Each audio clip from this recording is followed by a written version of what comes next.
Well, hello, hello, hello. I hope you all are having a super duper fantastic day out there today. Hey, it's Friday. It's my day, and I'm live at 5. Hey, it's Friday. It's my day, and I'm live at 5. Come on inside of the StreamYard room. Yep, it's your girl, Denise Merriweather. Listen, I am here.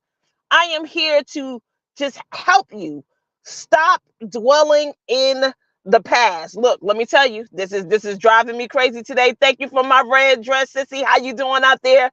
Hopefully you're having a fantastic day in the ATL. Hopefully you're staying cool and you got great weather here in Virginia. It's nice. It's a little cool. The sun is shining, and I'm just happy to be able to come and give a message to you all today. So listen, put it in the chat. Stop dwelling in the past. Stop dwelling in the past. Again, for those of you who may not know me, my name is Denise Merriweather. I am the CEO and founder of Queenpreneur's Jumpstart Program. It is the #1 training environment for women in the world looking to leverage their knowledge, ignite their passion, build a highly profitable business by building their courage, confidence, and competence so they can accept, believe, and commit to what it is God has called them to do. Thank you so much for sharing, Sissy. So let's go ahead and get into this conversation about stop dwelling in the past. So I have been on this emotional roller coaster because sometimes, y'all, I just be thinking people trying to play me, but I have been on this emotional roller coaster of going through some of the situations in the past. And the whole thing about visiting situations and circumstances in the past, sometimes you see or you get to see yourself in not such a great light, right? Put it in the chat. Sometimes it's not a great light when it's shining. It's not a great light when it's shining. It's just not. Sometimes it's not a great light when it's shining. And I came to grips. I was having a conversation with my sister and also one of my confidants, and I came to the realization that I got a little bit of hood in me. Yep. Sometimes classy, sometimes hood, a little bit of classy, a little bit of hood. And I just didn't have that realization. Like I kind of knew it, but I didn't know it. But let me tell you what I started to do when I felt like that statement had some validity to it. I went straight to the past and I started thinking about situations and circumstances where I didn't show up as my best. This is why you should stop dwelling in the past, right? So I started thinking about when I was at a concert and a girl was dancing behind my husband and her pocketbook was hitting him in the back of the head. I turned around and I said some things to her that, wasn't in my best light. I went back and I thought about a situation when I was at the movie theater with the church folks. Now, I was with the church folks. I had some free tickets to the movies. I invited all the church people, gave out these passes. Somebody was behind me kicking the back of my chair. And I kept turning around, huffing and puffing, turning around. And then, eventually I didn't hold my peace. Not I couldn't hold my peace. I didn't hold my peace.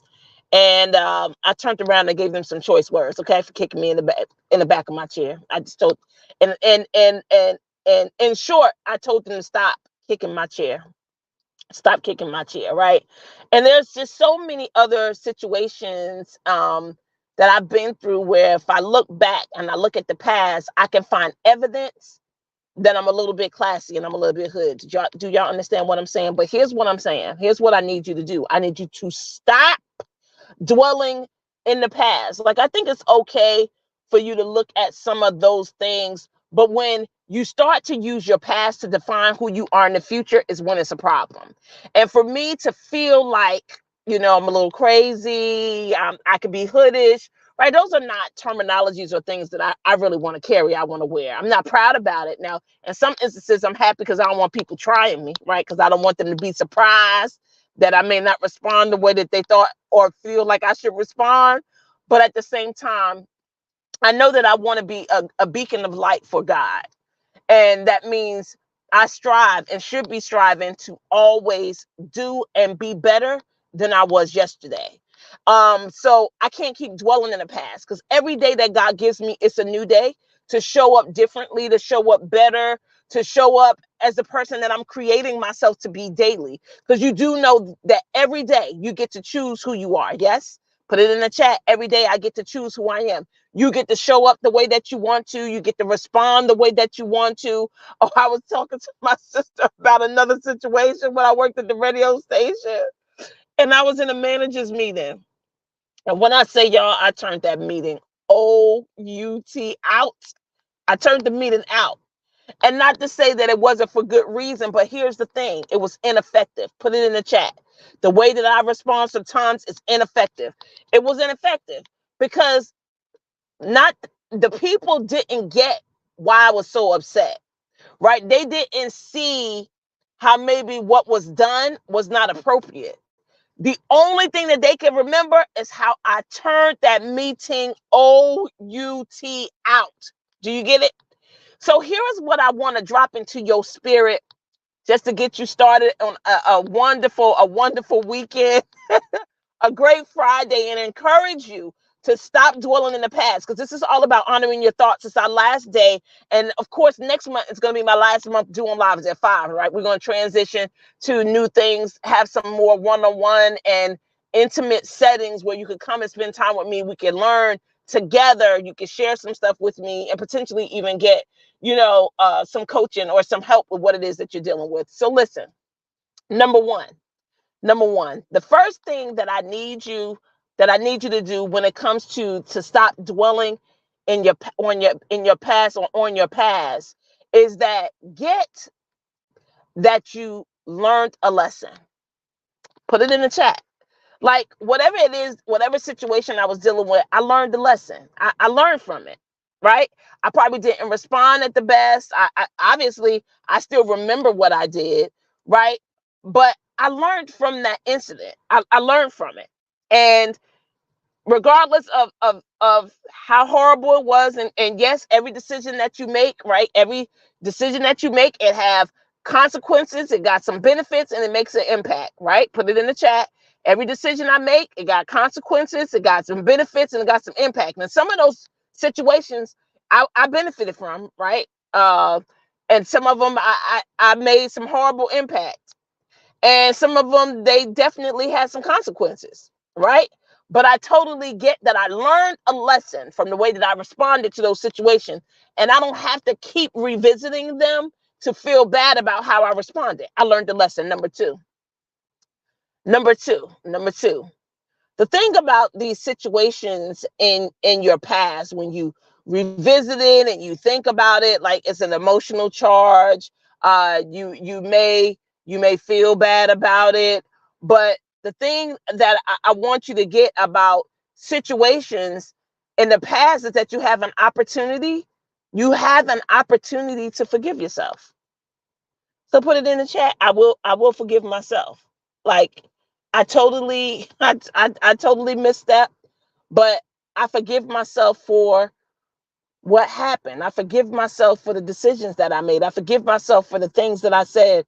I forgive myself on not being effective. I forgive myself on not making a positive impact. I forgive myself for the consequences that I may have to face or my family may have to face, right? I get that the way that I responded wasn't the best, but I also get that I forgive myself. I remember my daughter doing something at church. I don't know if she had to read a scripture, but it was something that she was doing, and she didn't put the time in to memorize it, or she forgot something.